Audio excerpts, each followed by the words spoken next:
Welcome to Revenue Rascals, the movement begins. I'm Michelle Terpstra, and I am so glad you're here. If this is your first time listening, get ready because this isn't another business podcast. Revenue Rascals is a movement. It's where we tear apart the myths around growth and replace them with real revenue architecture, the kind that builds sustainable, predictable, freedom-driven revenue. Here we talk about sales, strategy, and a little bit of mischief because progress is not polite. It's bold, it's messy, and it's for the ones willing to shake things up. Now, let me tell you how this all began. Years ago, I was sitting in a corporate conference room pitching what I thought was a no-brainer, a new sales enablement department, a modern approach that could actually connect marketing, operations, and customer success under one clear revenue system. My boss looked at me, paused, and said, "Yeah, we don't need that." That was my moment. In that single sentence, I realized I could spend the next 10 years asking for permission to innovate, or I could walk out and start building the kind of growth engine that really works. So I left. And that was the beginning of everything that would one day become Revenue Rascals. Because when you're a true rascal, you don't wait for approval. You build, you experiment, you lead. You challenge the status quo, not to be difficult, but because you know there's a better way. That moment taught me something that still drives me today. Most companies aren't failing because their people aren't smart or hardworking. They're failing because they're trapped inside outdated systems that reward compliance over curiosity. And curiosity is where every breakthrough begins. This show exists because I believe millions of founders, sales pros, and revenue leaders deserve access to the same strategies companies normally pay me six figures to create. It's time to ungate the knowledge so more people can make more money, gain real freedom, and together shake up industries that have been coasting along for too long. So if you're tired of the old guard, if you're done playing by the rules that don't serve you anymore, welcome home. You're now a rascal. When I left corporate America, I thought I knew sales. I had spent years inside those companies, following their playbooks, executing their strategies, and watching them pour time and money into growth plans that weren't really plans at all. It wasn't until I started my own business that my eyes were open to what real sales and marketing look like. I discovered there's an entirely different world, the online world, funnels, automation, targeting, content that converts. And I thought, wait a second, you can literally book a call with your perfect fit client without knocking on a single door or begging anyone to pay attention? That was it. I was hooked. And in that moment, I realized something painful. Marketing had completely failed me in corporate, not because the people weren't smart, but because they didn't know any better. They were still doing what they'd always done. Printing flyers, writing blog posts no one reads, and attempting to send the occasional email to sell something. I realized how many businesses were stuck doing things that looked like marketing but never actually built momentum. And honestly, that hasn't changed much.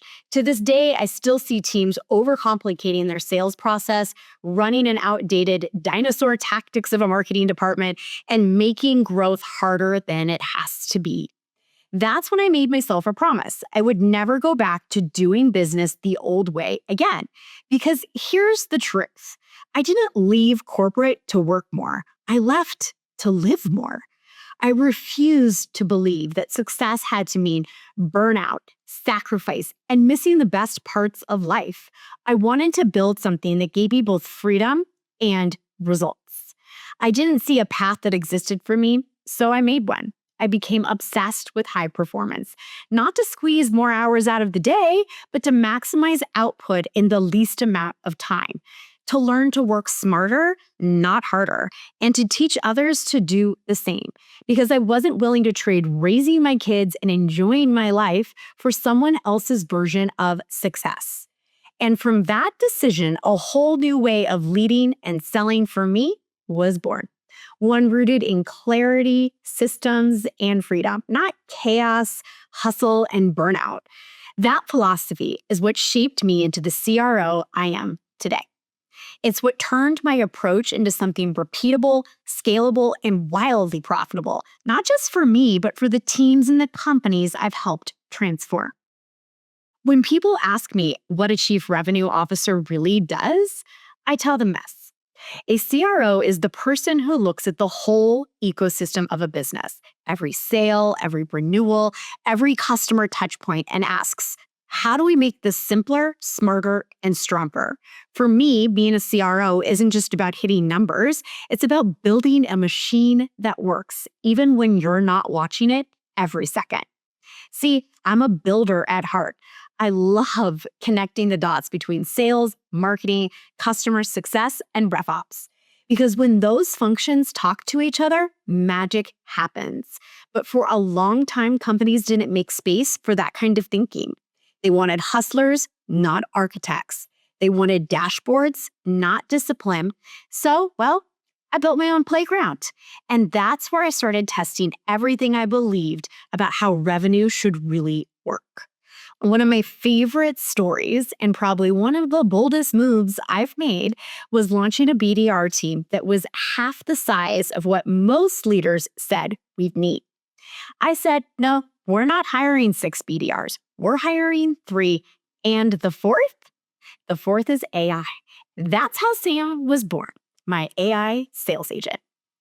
I didn't code him myself. I found a company to build him, but I designed how he would sell, communicate, and integrate into our systems. And here's what happened. In just 6 months, Sam booked nearly 700 qualified meetings and generated over 6 figures in new monthly recurring revenue.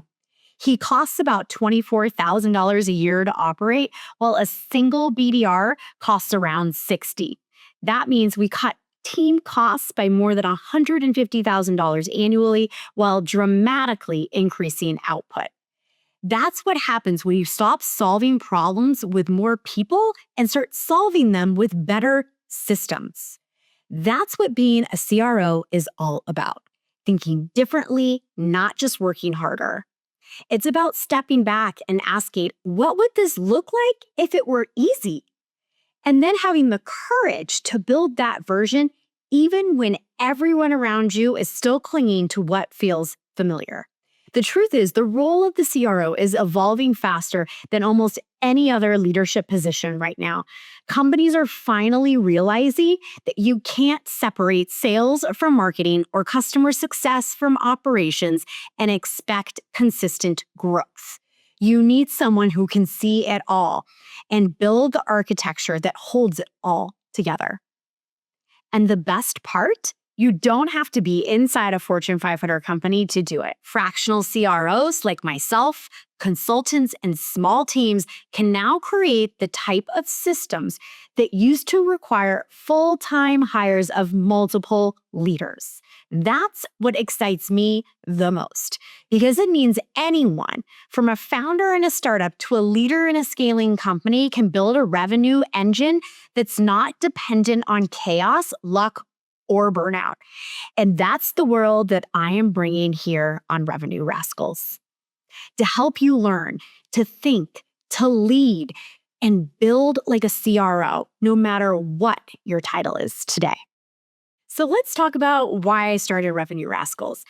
At its core, Revenue Rascals is for the people who refuse to accept that's just how it's always been done as a valid answer. Because the truth is, the business world has been led by the same playbook for decades, and it's outdated. We're living in a time where speed, adaptability, and creativity matter more than ever. Yet so many leaders are still running their companies like it's 1998. Here's what being a rascal means to me. A rascal is someone who doesn't accept the status quo as the solution. They challenge the old guard, but not for attention, for impact. They're the ones willing to spar with the CEO in the boardroom because they care enough to tell the truth. They bring innovation, curiosity, and courage into every conversation. And when a rascal joins your company, they don't just hit quota, they change your culture for the better. That's why this movement exists, because we need more rascals, not just in sales, but in leadership, in marketing, in customer success, in every function that touches revenue. Here's the thing that frustrates me most. The CRO is the fastest growing C-level role in the world right now, and yet it's still widely misunderstood. Some companies have nailed it, bringing every revenue function together under one roof, but most, they're still operating in silos. Sales over there, marketing over there, customer success trying to clean up the mess. That doesn't work anymore. Honestly, it never did. Business is moving faster than ever, and the companies that can't keep up, the ones clinging to silos and legacy thinking, will be left behind. And look, I get it. Change is uncomfortable, but staying stuck is worse. What I really want Revenue Rascals to do is quite simple. Help leaders reprogram how they think about growth. Inspire the next generation of sales and revenue experts to step into the CRO role. And teach founders of companies under 20 million how to build the same structure the Fortune 500 do, but right now, before it gets too difficult to make the moves that you actually need to scale. Because if someone can help these companies before they get too big, before they're weighed down by bureaucracy and bad habits, they have a shot at doing it right. They have a shot at building companies that are fun to run, profitable to scale, and inspiring to work for. And that matters because when founders build healthy businesses, everyone wins: employees, customers, and communities. So let me be clear. This isn't just for founders and CROs. This is about challenging an entire mindset that says growth has to be painful, that says sales is either the hero or the villain, depending on which department you ask, that says you have to sacrifice your peace, your team, or your integrity to hit goals. I call BS on that. Because here's what I know. When your marketing, sales, customer success, and operation teams are aligned under one clear revenue architecture, growth doesn't feel like chaos. It feels like momentum. And that's what we're building here, a movement of leaders, builders, and rascals who understand that revenue isn't luck, it's architecture. So what can you expect from Revenue Rascals? First, this is not a highlight reel podcast. It's not about fancy jargon or pretending everyone's crushing it 24/7. It's about real conversations, the kind that help you sell smarter, lead better, and think bigger. You'll hear from founders who bootstrapped their way to multi-million-dollar success, from strategists who can dissect a funnel like a surgeon, and from operators who built systems so clean they could run their business from a mountain cabin with Wi-Fi and a cup of coffee. We'll talk about everything from scaling revenue and pricing strategy to leadership, client retention, sales, and creative marketing that actually moves the needle. And because I'm a CRO and not a motivational influencer, every conversation is designed to give you something you can act on. Here's how the show flows. You'll get 2 episodes per week, 1 solo, 1 interview. The solo episodes will drop on Tuesdays, where I go deep into one specific topic, the kind of stuff I would normally reserve for private clients. They're full-length educational series that are punchy, direct, and will give you exactly what you need to go and implement. No fluff, just results. You'll hear segments like Rascal Rant, my unapologetic take on the hot messes of modern business. Expect truth bombs, not sugarcoating. Why this works and why it doesn't, where I break down real strategies from the field so you can steal the good and skip the bad. And then we have Rascal Fixes, practical, tactical solutions to the problems that keep you up at night. My personal favorite, the Coaching Corner, is where we take action together. And if you have a question about sales, leadership, growth, click the link in the show notes and submit it. Your question might just make it on the podcast. And lastly, there's the Rascal Wrap-Up, where I'll tie it all together, share what's working right now, and leave you with one idea you can execute today. Then there are the guest episodes that will drop every Thursday, real talk with people who've built something meaningful. Founders, CROs, investors, and builders who challenge the norm, lead with curiosity, and have the receipts to back it up. If you know someone who fits that description, someone bold, brilliant, and unafraid to share what really works, I'd love for you to introduce us. The best guests often come through this community, and that's exactly how I want it to be. Because Revenue Rascals isn't just a show, it's a collective of thinkers, leaders, and innovators who are rewriting the rules to growth. Now, the tone here is always going to be real talk, deep, personable, actionable. I don't care if you're a CEO, a sales director, or a solopreneur, we're going to have honest conversations that make you think differently. So whether you're driving to work, walking your dog, or winding down after a long day, my goal is that every episode leaves you a little more inspired, a little more equipped, and a whole lot more confident in how you grow. If there's one thing I've learned after all of these years in business, it's this: you can't build anything without heart. And if you've made it this far into the episode, you've probably got a big one. Because here's the truth: I've never built anything alone. Every win, breakthrough, every rascal moment, it's always been powered by people. That's what drives me more than anything. I am at my core a people-first leader. I believe in loyalty. I believe in deep conversations, not small talk. I believe in curiosity over control. And I believe that if you build people, you'll never have to worry about building revenue because it will follow naturally. My leadership philosophy is simple: build trust, make time to listen, stay confident but humble, believe in people's potential, support their growth, give credit where it's due, defend your team, and make work enjoyable because life's too short for anything else. These aren't just leadership lessons, they're life lessons. And they're at the center of how I approach every client, every company, and now every episode with this show. When I moved to Park City, Utah, my entire perspective on success changed. I suddenly found myself surrounded by people who had already made it financially, professionally, personally. But here's what stood out: they weren't bragging about it. They weren't chasing more for the sake of more. They were skiing, laughing, hiking, hosting dinners with friends, raising kids, building things that mattered. They were living life fully. And that's when it clicked for me. Success isn't about how much you make, it's about how fully you live while you make it. Park City became my reset, my reminder that freedom, purpose, and community are the real rewards of doing great work. And it's why, if you look at my podcast cover, you'll see that part of me, grounded, grateful, and fired up for what's next, wearing a Park City shirt.